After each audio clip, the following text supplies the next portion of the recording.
আরে বেটা, ফেরাউন মরার আগে সে ঈমান আনছিল, আর এই কারণে সে লোহিত সাগরের মধ্যে মরার পরেও তার লাশটা পচে নাই, তার লাশটা অখ্যাত আছে। আর নুরা পাগলা সে কত বড় এক আল্লাহর ওলি, হক্কানি ওলি ছিল, যার কারণে নুরা পাগলার লাশটা এখনও পচে নাই। আর নুরা পাগলা দ্বিতীয় মনসুর হাল্লার পরিচয় লাভ করছে। সারা বিশ্বের মধ্যে আল্লাহর ওলি হিসাবে নুরা পাগলা মনসুর হাল্লার পরিচয় লাভ করছে।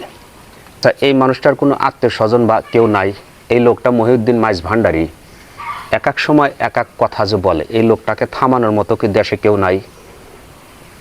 যেখানে ফেরাউন লোহিত সাগরের ভিতরে ডুবে মারা গেছে, হযরত মুসা আলাইহিস সালামকে জন্মের পর থেকে যে পরিমাণ অতিষ্ঠ করছে, তাকে জ্বালাইতে, যন্ত্রণা, কষ্টদায়ক দিতে দিতে শেষ পর্যন্ত মুসা আলাইহিস সালামকে যখন তার দলবলকে লোহিত সাগরের ভিতরে ধাওয়া করে, আল্লাহ তাআলা প্রমাণস্বরূপ শুধুমাত্র দুনিয়াবাসীকে দেখানোর জন্য যে যুগে যুগে অত্যাচারী জালিম শাসকগুলা মানুষগুলাকে যে কষ্ট দেয়, শুধু তার নমুনা হিসেবে ফেরাউনের লাশটা অখ্যাত রাখছে। লোহিত সাগরের ভিতরে কোনো প্রকার পোকামাকড় কোনো কিছু ধরে নাই।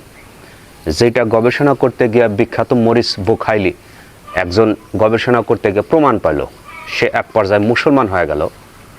অথচ এই মহিউদ্দিন মাইজ ভান্ডারী সে বলে ফেরাউন ঈমান আনছিল, যার কারণে তার লাশটা পচে নাই। আর তার সাথে তুলনা দিছে নুরু পাগলা বড় একটা হক্কানি আলেমা ছিল, আল্লাহর ওলি ছিল, যার কারণে সে লাশটা পড়ে নাই।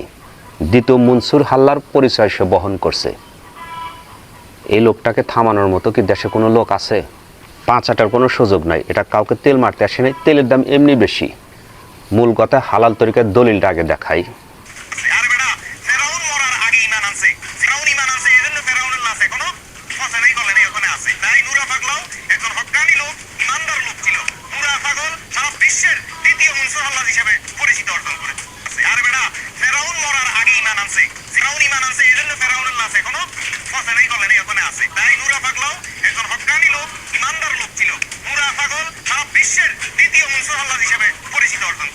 মহিউদ্দিন মাইজ ভান্ডারী যে পরিমাণ নুরা পাগলার ভক্তের গুণগান গাওয়া শুরু করছে, এক পর্যায়ে অদূর ভবিষ্যতে এই মহিউদ্দিন পাগলা নুরা পাগলাকে বিশাল বড় আল্লাহর ওলি খেতাব দিয়ে ছাড়বে।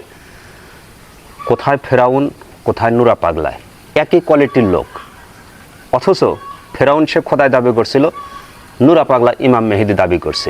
একই লেভেলের, একই ক্যাটাগরি লোক, অথচ এদেরকে একটা আল্লাহর ওলি হিসাবে গণনা করা হতেছে। সাধারণ মানুষের মধ্যে বুঝাইতেছে যে ফেরাউন ঈমান আনছিল, তার সেই জন্য তার লাশটা পচে নাই। আর নুরা পাগলাও সে একটা বড় হক্কানি আলেম ছিল, যার লাশটা 1 মাস পরে কবর থেকে তোলা হয়েছে, তার লাশটা পচে নাই। অথচ মহিউদ্দিন মাইজ ভান্ডারী এটা জানে না, আল্লাহ তাআলা শুধুমাত্র ফেরাউনকে পৃথিবীবাসীকে দেখানোর জন্য অত্যাচারী জালিম শাসককে আল্লাহ তাআলা কি পরিণত করতে পারেন, সেই জন্য শুধুমাত্র তার ফেরাউনের লাশটা অখ্যাত রাখছে। এটা আল্লাহর মৌজেজা, এটা আল্লাহর নির্দেশে হচ্ছে। অথচ মহিউদ্দিন মাইজ ভান্ডারী সে বলতেছে ফেরাউন ঈমান আনছিল, তার লাশ পচে নাই। নুরা পাগলাও একই ক্যাটাগরি, সে বড় আল্লাহর ওলি, যার কারণে তার লাশটা পচে নাই। মহিউদ্দিন মাইজ ভান্ডারীকে, এদের মতো লোককে যদি এখনই না থামানো যায়, অদূর ভবিষ্যতে বাংলাদেশে ইসলামের বেদাত শিরিকের বড় একটা আস্থানা হবে। ভালো থাকবেন, সুস্থ থাকবেন, আল্লাহ হাফেজ।